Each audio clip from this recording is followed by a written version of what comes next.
Welcome back to JOHS Literacy Bites, where every teacher can become a literacy teacher in 5 minutes or less. Today's topic, Norm Grading in Teacher Teams, Part 1, Procedure. Today we begin Part 5 of our Ride On Microlearning series. This week's video will introduce a procedure for norm grading in your content teacher teams, and then next week we'll practice using a few examples. Alright, so what is norm grading? Norm grading is sometimes called norming, alignment, or calibration. Norm grading is when teachers align their scoring to ensure every member of the team applies the rubric consistently across students and that teachers score consistently with one another. We'll cover a process for norming today, but I'd also recommend checking out these additional resources. They were really helpful for me when making today's Literacy Bite. Why norm grading? One of those resources I highlighted a second ago had a good quote about that. It said, "Calibration is necessary because rubrics alone do not ensure consistent scoring of student work. Even if educators agree upon a rubric, they often apply it differently.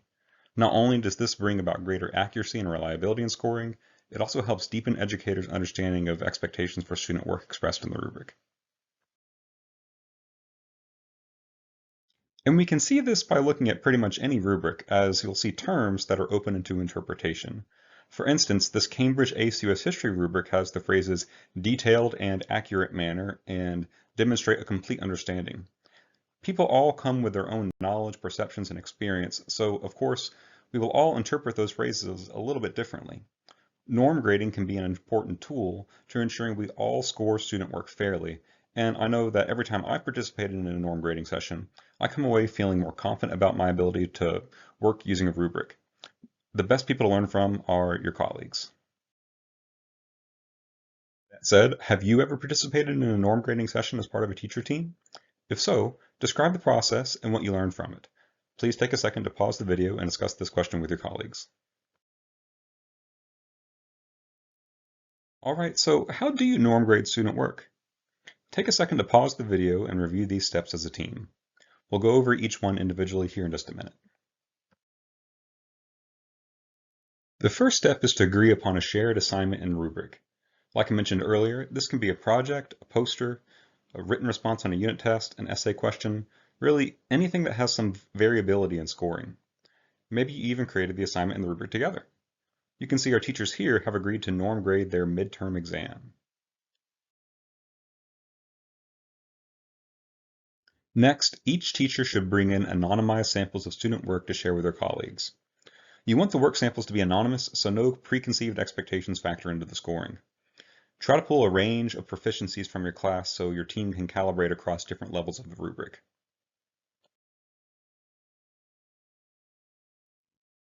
Now, all the teachers silently review and score the first student work sample using the rubric, just as you would if you were scoring the work on your own.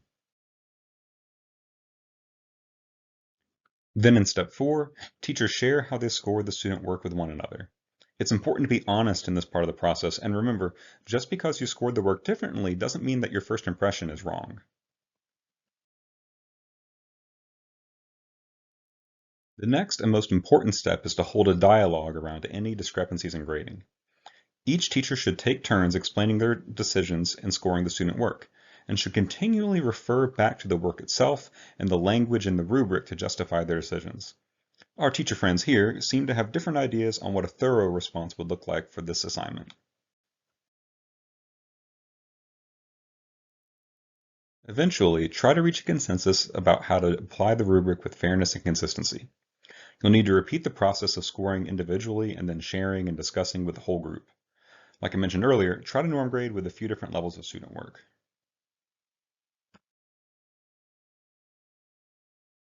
As the last step together, debrief on the session with one another and make adjustments. You may need to adjust the rubric that you're using, if not this time, then the next time you give a similar assignment. It's also good to self-reflect on your own grading practices and try to surface any beliefs or preconceptions that came about as you were grading with your team. Finally, the last step is to score the remaining student work. You can do that as a team, or like our orange friend here, you can go back to a quiet place to do your grading. And that's it. In summary, any team can use norm grading to score student work with more consistency and accuracy. And you can follow these 8 steps to calibrate scoring within your teacher teams.